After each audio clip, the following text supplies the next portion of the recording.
अब हम दूसरे सवाल की तरफ बढ़ते हैं। तो दूसरा सवाल आपको यहाँ पर सामने नज़र आ रहा है कि साइंसी वजह बताना है। क्वेश्चन नंबर 2 में जो पहला ए क्वेश्चन होगा उसमें आपको क्या बताना होता है, साइंसी वजह बताना होती है। तो यहाँ पर सवाल पूछा गया है, हाथ से छोड़ी हुई शय ज़मीन पर गिरती है। तो अगर हम किसी चीज़ को हाथ से ऊपर से नीचे फेंके तो वो ज़मीन पर गिरती है, तो इसकी वजह बताना है हमारे को। तो यहाँ पर वजह बताई गई, जब कोई चीज़ को गिरती है तो कशिश शुक्ल की वजह से वो नीचे की जानिब गिरती है। और इसी के साथ साथ यहाँ पर बताया गया, चूँकि वो शय एक वक्त महसूस करती है इसलिए इसकी रफ्तार तेज़ होती है, जिसका मतलब ये है कि गिरते वक्त उसकी रफ्तार बढ़ती है। ज़मीन जिस ताकत से गिरती है, ज़मीन पर वो शय जिस ताकत से गिरती है, कशिश शुक्ल की सूरत में किसी चीज़ को खींचती है ज़मीन, वो सरात की एक किस्म है और ज़मीन पर चीज़ को बिल्कुल इसी मिक़दार में खींचने का अमल जारी रहता है।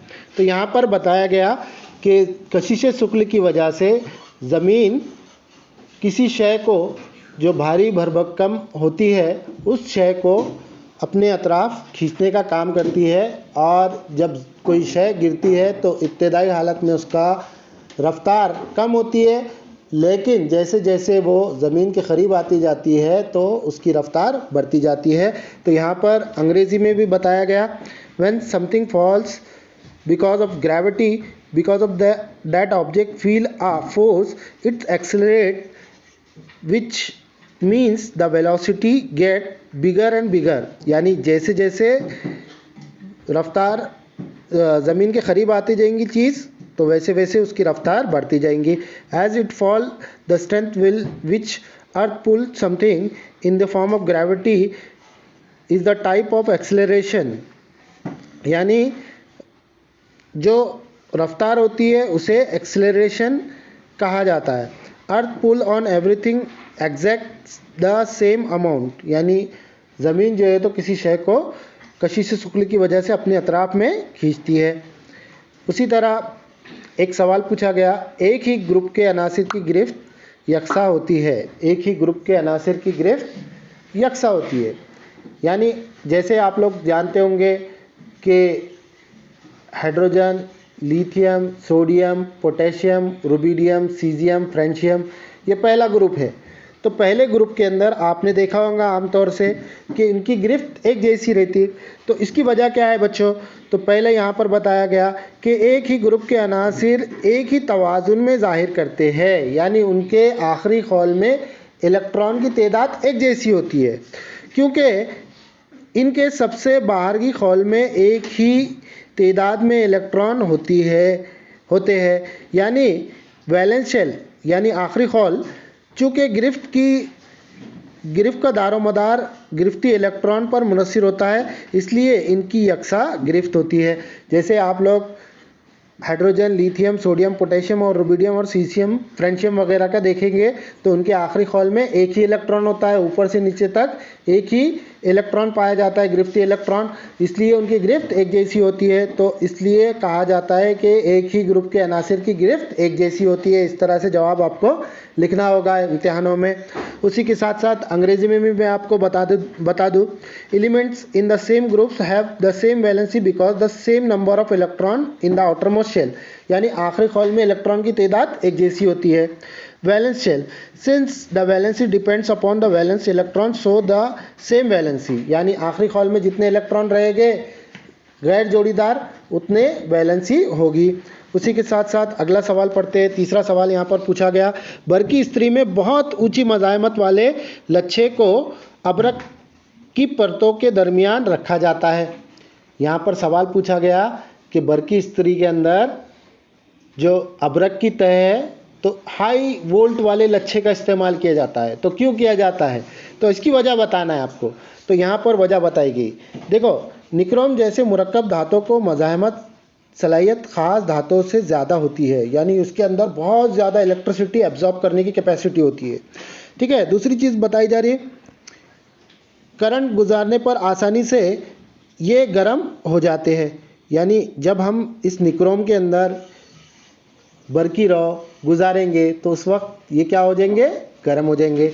तो गर्म होने की वजह से हम ऐसा कह सकते हैं कि जो अबरक है, अबरक के ज़रिए से हीट ट्रांसफ़र हो जाती, इनके पिघलने का नुक्ते भी ज़्यादा होता है, यानी अगर हम कितना भी इलेक्ट्रिसिटी फ़्लो करें इसमें से तो इसकी पिघलने की सलाहियत कम होती है, इसलिए हम इस तरह के निक्रोम का इस्तेमाल करते हैं। और आला दर्जा हरारत आसानी से ऑक्सीडाइज नहीं होता, लिहाजा हरारत पैदा करने वाले बरकी आलात में जैसे iron oxide, electric heater, boiler, toaster वगैरह में एक मिलावट जैसा कि निक्रोम इस्तेमाल किया जाता है। खालिस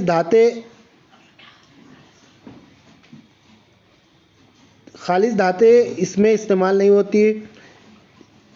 इसमें एक किस्म का इंसुलेटर जो गर्मी को मुंतकिल करने का काम करता है, जिसे हम लोग क्या कहते हैं बच्चों, अबरक कहते हैं।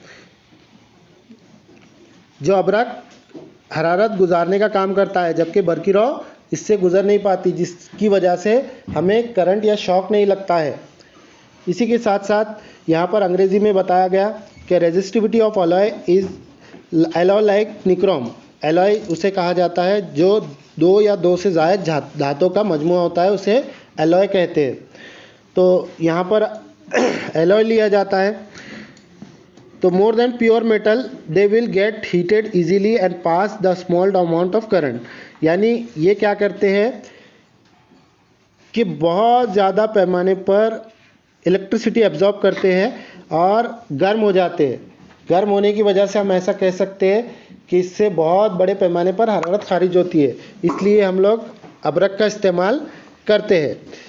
They also have high melting point and do not oxidise readily at high temperature, यानी उसको जो है तो ऑक्सीडेशन नहीं होता है, यानी माहौल के ऑक्सीजन के साथ सलना गड़ना इस किस्म की चीज़ नहीं होती है।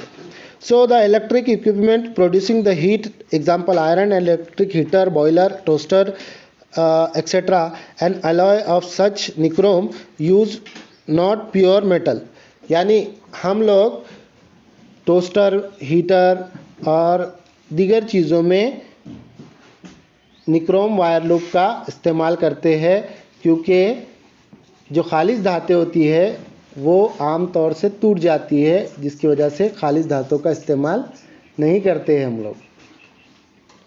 Gypsum is one type of insulator transfer the heat not electricity, यानी जिप्सम यानी अबरक एक तरह का इंसुलेटर है जिससे हरारत गुजर सकती है, इलेक्ट्रिसिटी नहीं गुजर सकती है।